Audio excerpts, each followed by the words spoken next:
Hi everyone, welcome to Traveling Misknits. My name is Pia and I am so happy that you're joining me here today for a little chat about yarn and knitting. Last week I was telling you how I was so excited to go to our summer house in Denmark. We'd just go to hang out and enjoy, relax. But then life happened, or actually rather work happened. Peter's work, he needed to go to Mallorca for work, and I decided to tag along. So here we are. More often than not, when I go with him on these work trips, it more or less turns into a knitting retreat for me. It probably has a lot to do with my personality. I am kind of an introvert. I would never go out alone. The exception being if we're in a big city. I want to take advantage of that. But other than that, nah. I would much rather curl up on the couch under a big pile of yarn and try to knit my way out from under it. So all of that just to explain the amount of knitting that I'm going to show you, because there's been knitting for sure. I did finish some things. I also cast on, just only one new cast on, but yeah, there's been knitting. I really need to brag about my sock. I finished the first sock, and I know that one sock usually counts as half a finished object, not a finished object. But, you know, since I am knitting these as single socks, that will then go together in pairs regardless of which sock goes with whom, I'm guessing that one sock is a finished object. For sure, none of the socks are going to be the same. I am using, originally I just had 4 colors, 4 little mini skeins from Hypnotic Yarns. That is this golden color here, the blue, this spring green, and the aubergine. I bought these up at the McKinney Knittery and decided, I'm going to use them for cuffs, heels and toes on socks. I'm going to stripe them. I'm not going to make them identical. I'm not going to make a pair with twins. I'm going to make sister socks. But I have then since added in some of my own little yarn scraps, and I've decided to just go ahead and knit as many socks as I want following this recipe, so that I will have maybe 6 or 7 sister socks that I can use as pairs just as I want to. They are just plain vanilla socks with a short row heel. I am, however, changing my stitch count throughout to accommodate the yarn that I'm using and just how my feet are. So I start with 62 stitches up here at the cuff. 62 is a good stitch count for me on these hand-dyed yarns. I am using needle size 2 millimeter. Then I go into the Patons Croy, which is much sturdier and also a heavier weight yarn. So I reduce to 58 stitches for the leg. Then I knit the short row heel. And then as I finish off the heel, I will pick up 1 extra stitch on each side of the heel, so that it gives me 60 stitches for the foot, which is perfect. And yeah, this just works for my foot. And I actually made notes as I was knitting these, which comes as a big surprise to myself. It's probably a surprise to anyone who knows me, but I'm so happy that I did, because now I have a recipe for socks that really fit my foot, and I can just go ahead and knit a lot of sister socks to go with this one. And it makes me so happy. It makes me so happy with the little bloops of color here and there. I really, really enjoy it. So I already cast on sock number 2. I decided to use what was left of this sage green. That was just a teeny tiny scrap that I had, but I thought it looked really nice together with the other colors. I did 20 rounds of ribbing, and now I am only just into the leg of the sock. So I have decreased down to the 58 stitches that is good for my leg. So yeah, they have been my treadmill knitting. I don't have a treadmill here, but I do some walking and knitting. I will just find myself a quiet spot and just walk for half an hour every morning and do some knitting, which is, it's the only way I can get myself to exercise, is if I can knit as I'm doing it. I'm horrible. Very, very lazy by nature. So there. I also finished my Aurora sweater. Maybe not finished. Ends are not woven in, and it's still blocking. It's wet, but I'll just bring you so that you can see it. Here she is, my finished Aurora sweater. She is now blocking on 2 large plastic bags. I obviously don't have blocking mats here, and I didn't want to use towels.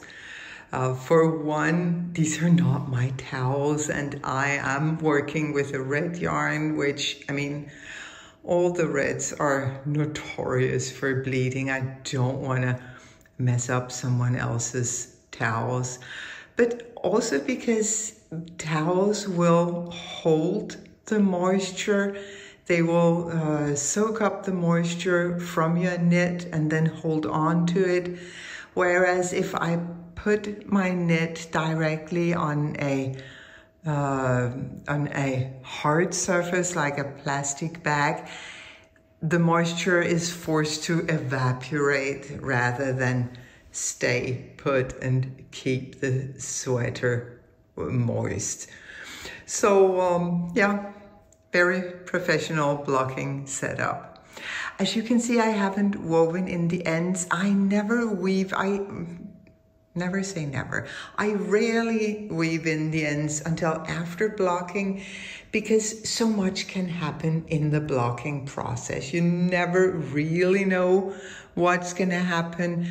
So rather than having to pick out the woven in ends, if something needs to be changed, I just wait until after the fact.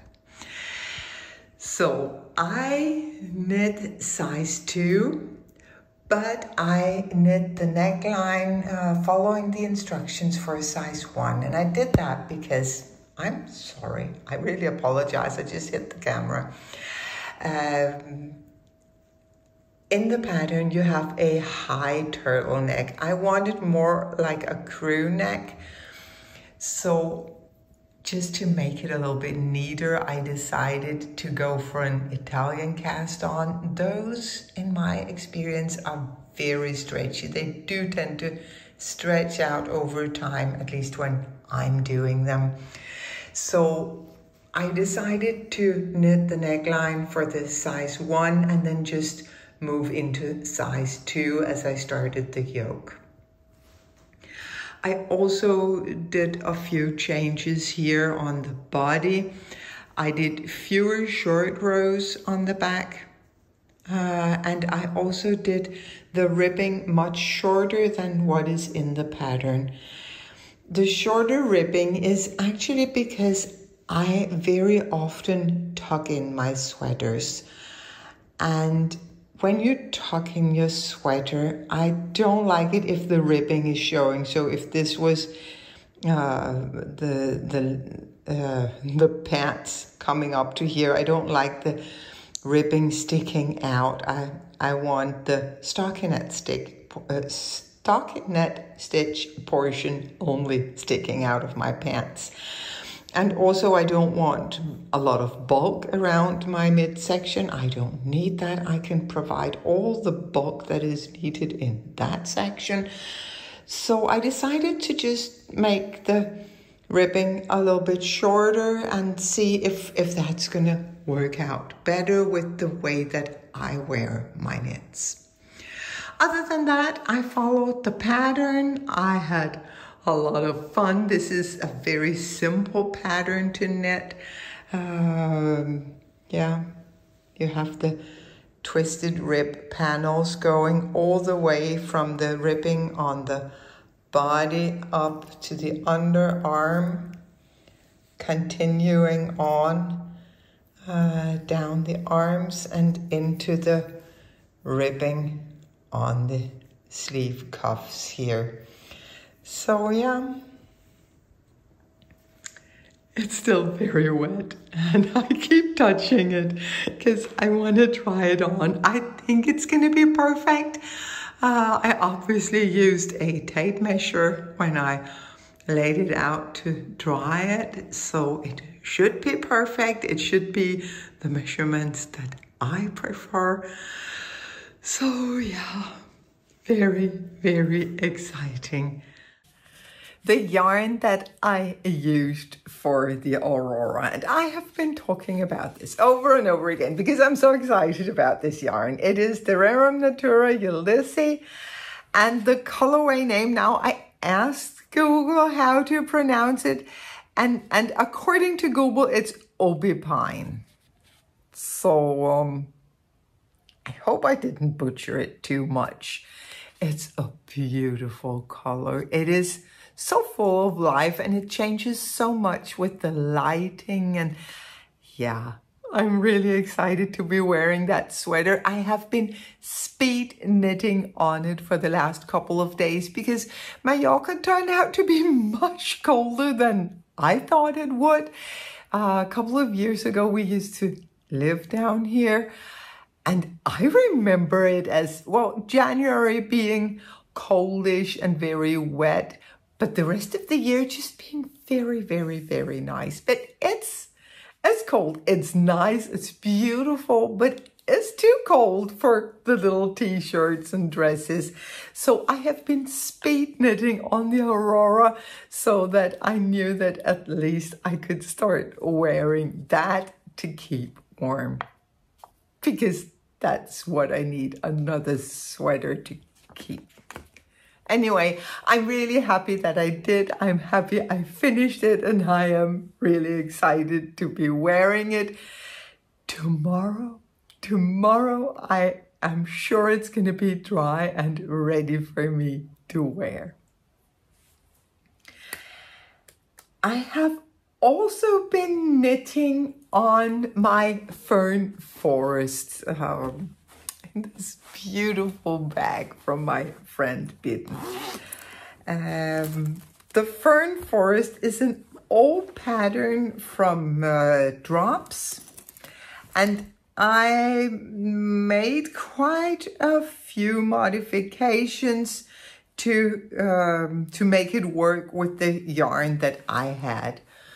But yeah, I am almost ready to separate the front and the back and start knitting the yoke portion. Still enjoying it a lot. I am struggling a little bit because I am knitting it in drop spell, and that has absolutely no give, no stretch.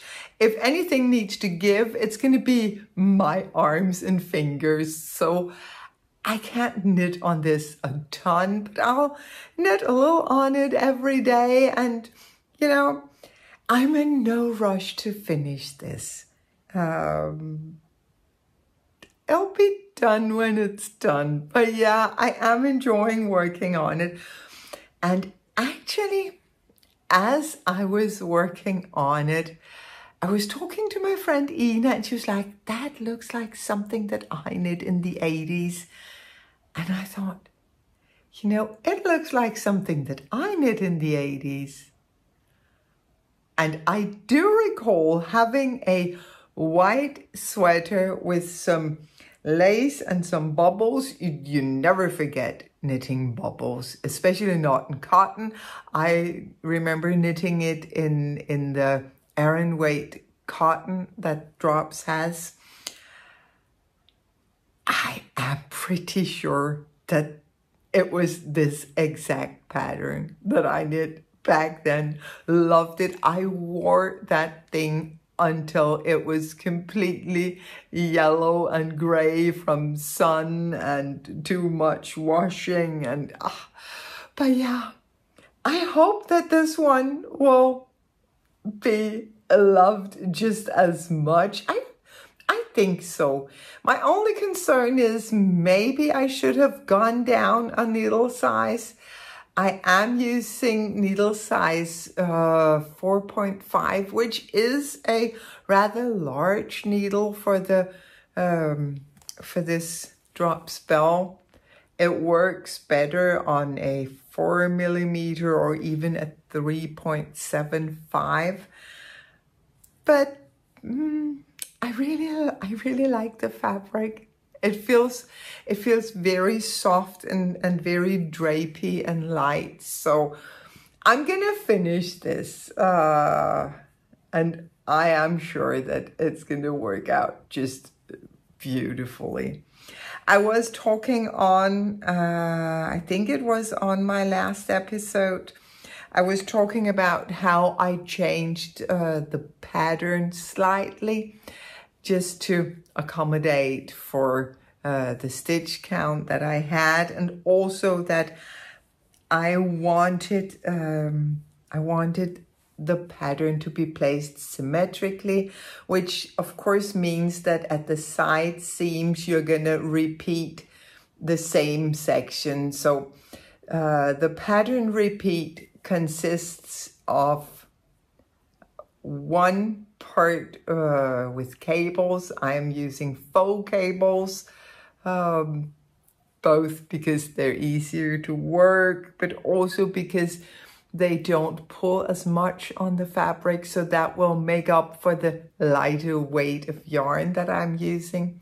So one section of cables and one section of lace, and that was just repeated all the way around the body, but I wanted it to be symmetrical, so that the front was just like the back, which meant adding an extra panel with the cables. Am I making sense? If you look at the pattern, it's going to make sense. It is a free pattern, so you can go ahead and look at it.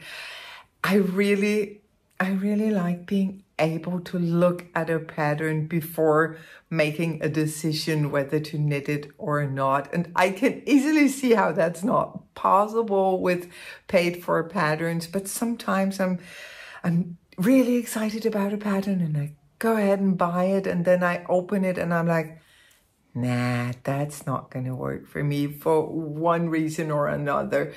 So yeah, but this is a free pattern. You can go ahead and look at it and decide if it's for you. I am enjoying it a lot, even with all of the modifications that I am making to it. But yeah, slowly growing, trying not to hurt my arm too much. It was a little bit hard on my arm to knit the two sleeves of the Aurora, just more or less in one sitting. I was here, I was curled up on this couch. I moved in for a couple of days and I was just knitting those sleeves. And knitting on a small circumference, it can be a little bit hard on the fingers. Typically, I will then remove the pain from my hands by putting it up into the elbow, which is actually a lot more annoying, but there you go. I'm feeling fine again. I was really, really, really tired for one night. But I have also been knitting on my cat number 7. And the cat number 7 is what I am wearing today. I didn't even mention that. It's the pattern that I have created for our 7th Knitathon, which is going to take place on March 29 and 30. If you want to know more about the Knitathon, there's some information on my website. I have linked it in the description box below, together with links for patterns and stuff that I talk about. Actually, before I show you my new cat number 7, I'm just going to talk a little bit about the Knitathon. I'm sorry, I'm so scattered-minded. It's Knitting Retreat Pia that you're talking to this week. I apologize. But yeah, I've gotten some questions about the Knitathon. How much does it cost? How do you register? How big of a commitment do you need to make? And how do you even go about this Knitathon thing? So I thought I'd answer those questions right here. It doesn't cost anything. This is a very informal event. There is no registration, no fee, no nothing. It is just a lot of different podcasters who either go live or premiere an episode of their podcast throughout those 24 glorious hours. We do start on Saturday, March 29. We start at 3 p.m. Central European time. And then we continue into Sunday, March 30 at 4 p.m. Central European time, because we change into daylight savings time just on that very day, which is a lot of fun. But yeah, what you do to participate is that you go to my website, again, linked below.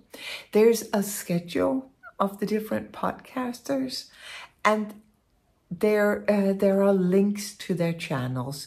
So if you want to join us from the get-go, 3 p.m., you click on the link for the person at 3 p.m., which is me, because I'm going to open everything up, make an introduction. If you click the link from my website, you're going to end up on my channel here on YouTube. And because I'm going to go live, you're not going to be able to necessarily see anything on the page that you're taken to. You want to click on live. There's like options. You can click on playlists and all videos and whatnot. And one of those is lives. So you want to click on that, and then you can see a little thumbnail telling you that I have prepared some live podcasts. You click on the one that is scheduled to start at 3 p.m. and at 3 p.m. I am gonna be there. I'm probably gonna be kind of overexcited. That's usually my thing for the Knitathon, because I just love it so much. I really, really love it. Anyway, when my hour is up, you're going to go back to the website. You're going to click on the next link for 4 p.m. and you're going to repeat the same thing. The podcasters who do premiere episodes, they're going to be visible right when you hit their channel side. So you just click on that and you sit and wait until the time that they air. The thing about doing a premiere is that it opens up a chat section so that you can live chat with the podcaster as you're watching this episode together. So all the way throughout the 24 hours, there are so many opportunities to connect to other knitters.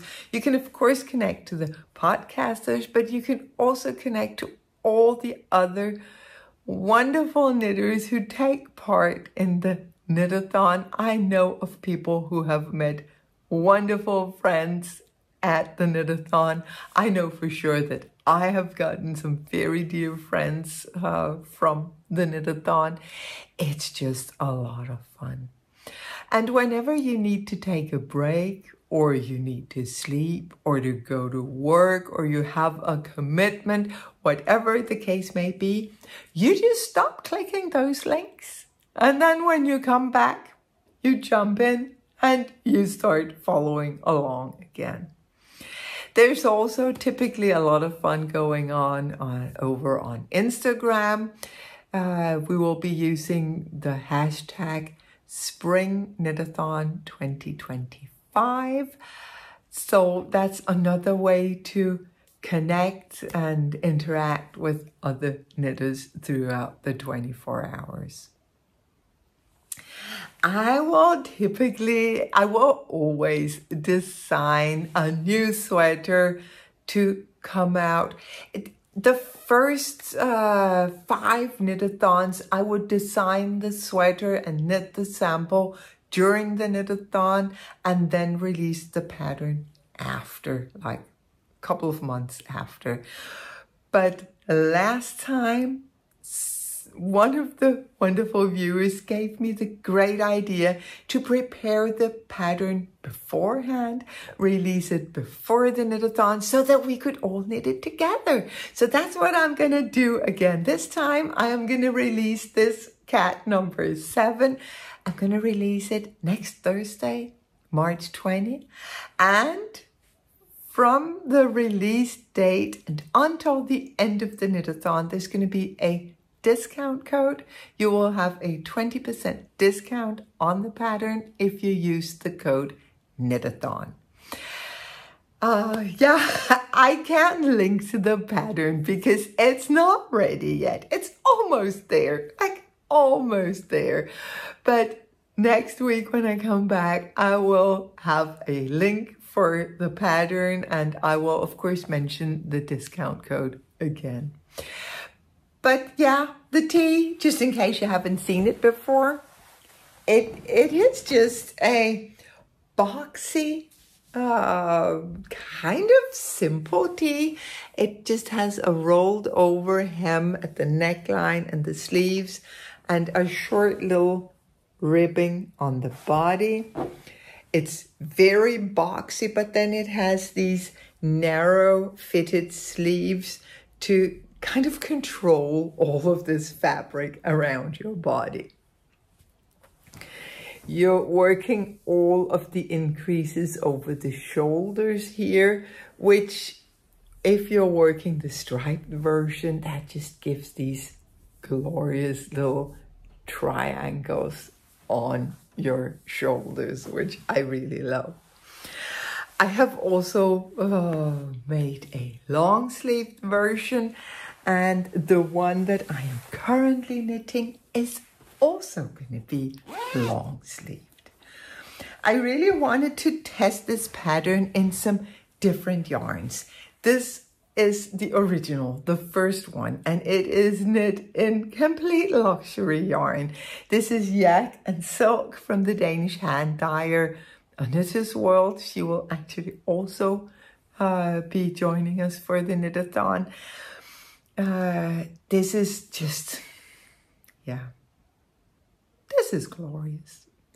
But I wanted to see what I could do with some more budget-friendly yarns, so I knit a version in Drops Alpaca, which turned out beautiful? And now I am trying some Cascade Heritage. Again, a very, very budget-friendly option, but it is working out beautifully. It has sufficient drape. I was a little bit concerned if this yarn would have the drape that this sweater definitely needs. But from what I can tell so far, it's going to be beautiful. I am knitting it in a navy blue, which is really new to me, but I'm feeling blue.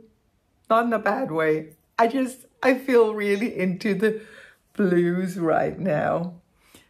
So yeah, I have been knitting away on this. I am knitting size 2 for myself. I like a lot of positive ease.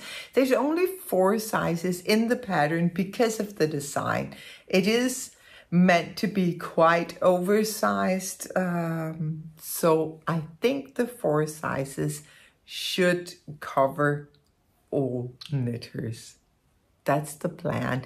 If you find that you're either too small for it or you're too big, please let me know and I'll talk to my tag editor and we'll try to figure out some extra sizes. But yeah, Cascade Heritage, my first go with this yarn. I have never knitted with any Cascade yarns before. It's a pleasure. I really like this. I find it very, very easy to work with. It just flows. Yeah. Only good things to say about this yarn, and it is a budget-friendly option, and I am happy to be able to report back that this works too. I have finished. I'm of course mid-row. Of course I am. Why wouldn't I be mid-row? But yeah, I finished the increases for the shoulders here. I have separated front and back. I am working, I'm working this part here where the sleeve is going to be set in later. And then when I come down here, I of course join the round again. And then it's just miles and miles of quiet stockinette stitch, which I like those. I like those mindless knits. I don't know that I love that expression, but I love the quiet knitting, the unassuming knits, the knits that are happy to just be knitted without asking a lot of attention from me.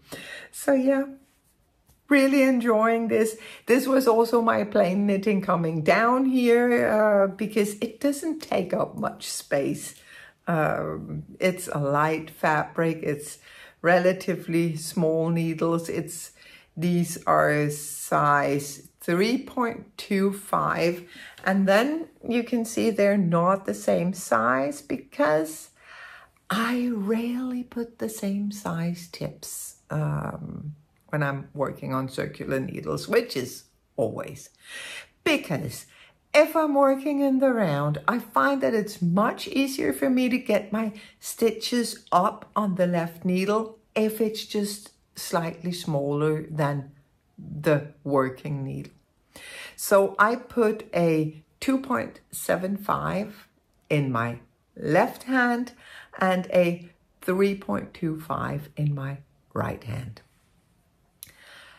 When I am knitting flat, it's actually also a good thing for me to have different needle tips because my purls are looser than my knits. And I know that that is the case for a lot of us when we knit flat. What is the term? Rowing out, I think is what you call it in English, where you have, especially if you're looking from the back side, your rows are not going to be even. There's going to be like 2 and 2. They're going to be in pairs, and then with a longer stitch and then 2 again and a longer stitch. That is because very often our pearls are looser than our knits. So to counter that, I just knit my pearls on a smaller needle tip. Problem solved. And I don't need to think about it, because obviously you can tighten up your pearls by pulling on them, but I don't like to pull my stitches. I like to be gentle with my stitches. I like my knitting to just flow. So I'll much rather use a smaller needle for my pearls and not have to yank at anything. So these were the projects that I showed you last week. I have a new cast on, and it's something that is so exciting, at least to me. I'm really excited about this project. It is yarn that I have had in my collection for 6 months. It was gifted to me for my birthday in November. My lovely friend Ina, she gifted me 6 skeins of this Noro yarn. And it is a color changing yarn, as you can tell here. I'm just gonna get the tag. I know that I put it so that you can find it here. It's the Noro Cochoran. See, I'm gonna do like this, because then you can see all the details about this wonderful yarn. So it's wool, angora, and silk. And of course the angora makes it fluffy in the prettiest way possible. I'm really enjoying this yarn. And ever since Ina gave it to me, I have been running in circles around it.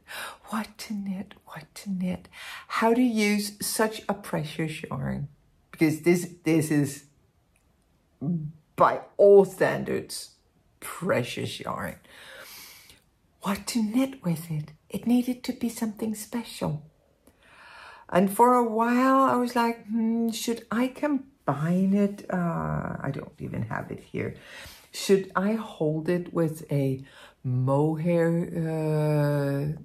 thread just to, I don't know, floof it up and maybe help the colors blend together even better? But I decided against that. I thought, no, by adding a silk mohair, I'm gonna kill the angora. I wanted to figure out a pattern where this yarn would be the star, the showstopper. And I didn't want to make just a plain raglan sweater, because that was on my radar for a while. Should I just make a really, really plain raglan sweater and just allow the yarn to shine completely on its own? But I thought, is that really going to showcase the yarn? Is that the best use of it? And then the other day,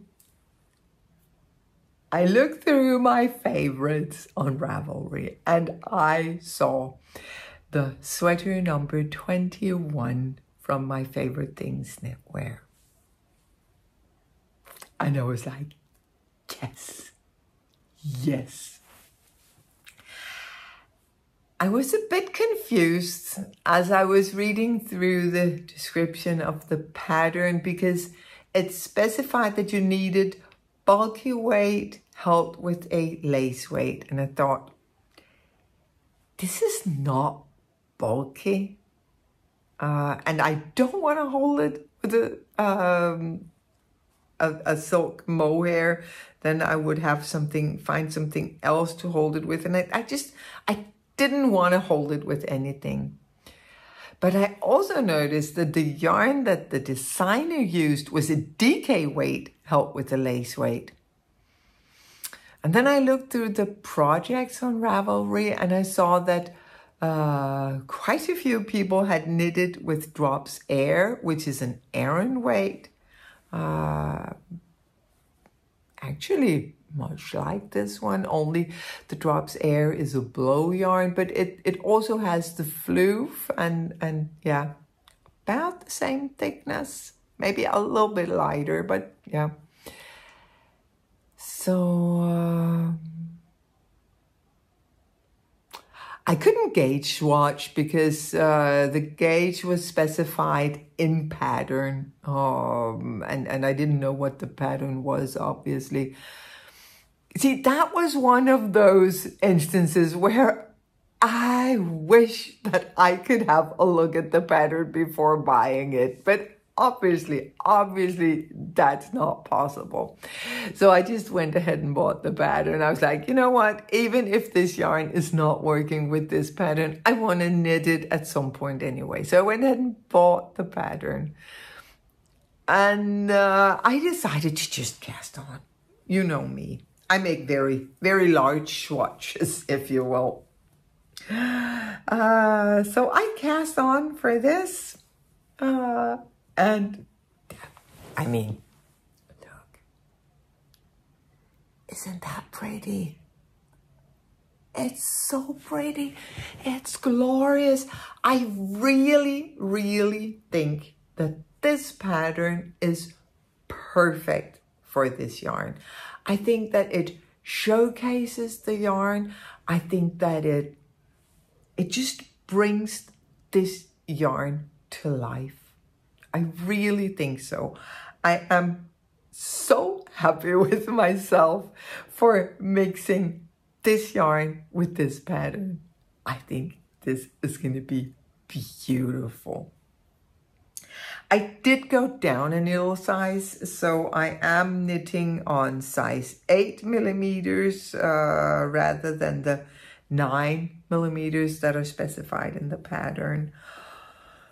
The pattern repeat is very, very, very simple, but it's effective. Yeah. As you can see here, it's a European shoulder. I am knitting on the back right now. I did cast on for a size 3 because I thought, since I'm going down a needle size, let me go up one pattern size. And that's not necessary. So I'm just changing into size 2 now, and that's not going to be a problem. Yeah. Really enjoying this. But, of course, working with size 8 millimeter needles. I'm not really being gentle with my elbow, but I'm just taking it slow, knitting a little bit on my fern forest, working on something else, or maybe even not knitting. Crazy idea, but working on something else, and then knitting on this one, and taking a break, and yeah. I'm being very careful, but I'm also being very excited. I really think this is a match made in heaven. The floof of the yarn really comes to life with this lace pattern, and the color changes just look so beautiful, and yeah, very, very happy with this. So I have all the beautiful things to knit on. I have all the time in the world to do so. Fortunately, Peter is very, very busy, so typically we'll either go out and have brunch together, or maybe go out and have dinner, either or we'll just hang out here all day. I'm going for my little walks, and that is all I need. We're here for 2 weeks. I can easily do a 2-week knitting retreat. I don't know if my elbow can, but on the other hand, this thing needs to get in shape for the Knitathon. So I'm just going at it. One thing that I enjoy while doing these impromptu knitting retreats is reading as I'm knitting, and sometimes I'll also listen to audiobooks as I'm knitting. Audiobooks are really nice for the more complicated knits, whereas knitting and reading is perfect for my cat number 7.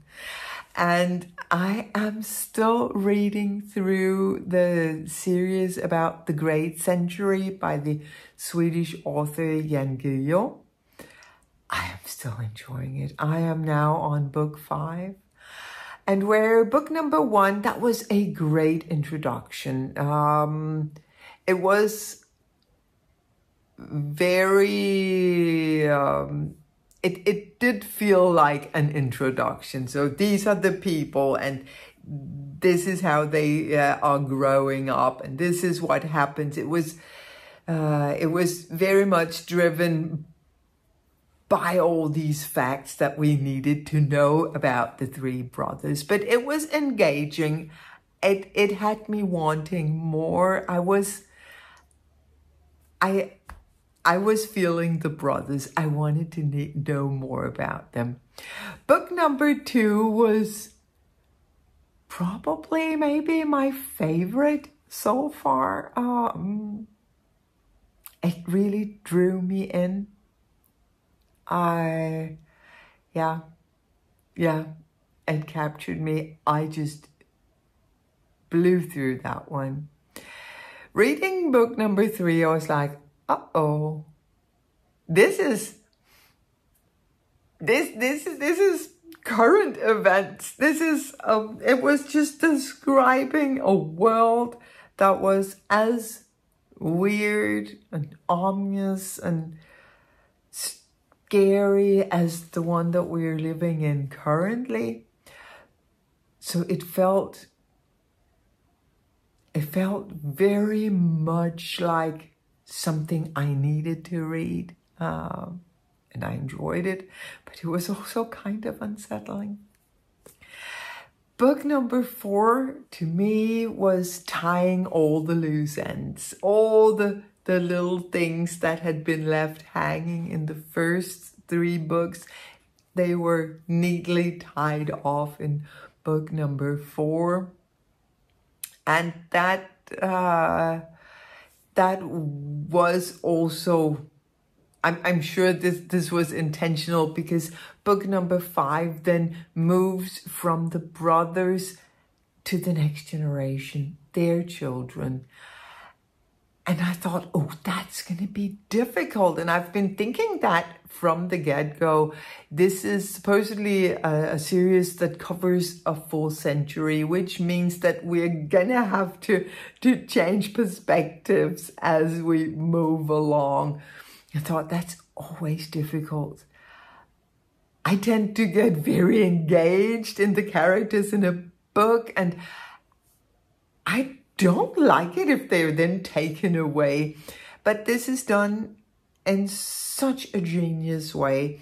So book number 4 and book number 5 both take place at the same time, but where number 4 is from the brothers' perspectives, book number 5 is from their children's perspectives. So it eases this shift and characters, and it allows these children to grow and to unfold on their own. And yeah, maybe that's going to be my new favorite of the series. I am for sure enjoying it. If you haven't read it, give it a go.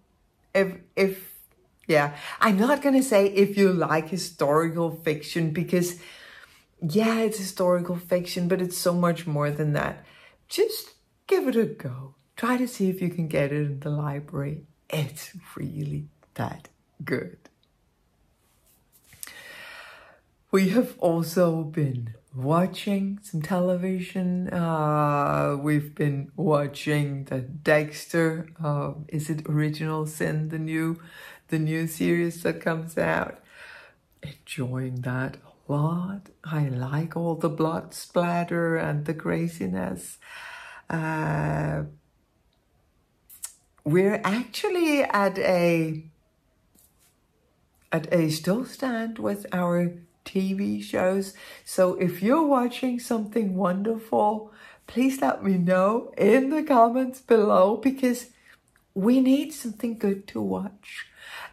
I cannot get Peter to watch knitting podcasts. So we need a good show to be watching together. Anything will do. So if you are watching or have watched something that you enjoy, please let me know. I will be very, very grateful for any tips. And that, of course, also goes for books. I always like to hear your book recommendations. I always like to hear from you, because that is when I really feel that we're in this together. That's actually also what the Knitathon is good for. This sense of we are together.